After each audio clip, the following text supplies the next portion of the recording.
Well, folks, we're getting closer to the auction. I've had some sleep. And I think I'm just going to give you a bit of a view of how we're setting things up here.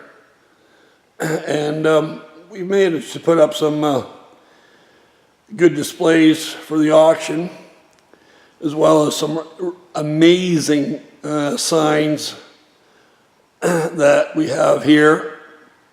Excuse my voice, but just incredible porcelain signs that are in great shape.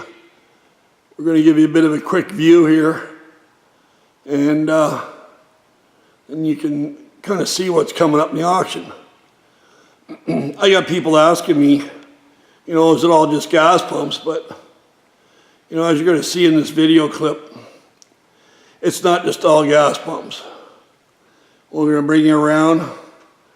Let's hope I don't go too fast, because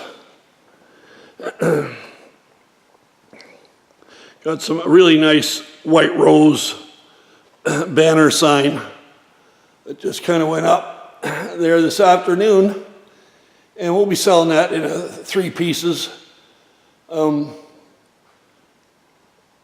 Very nice shape.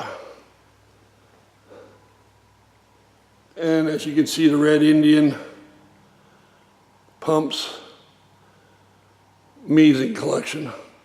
Now, if you happen to see one that's got a hose off it or doesn't seem to have the graphics on it, you know, don't be alarmed, because we're still in the work stages. You know, that's what restoration's all about. My retirement's coming quicker than I might want it to, but I have to slow things down and get this video done, and then we'll be back at it again, putting stuff back together.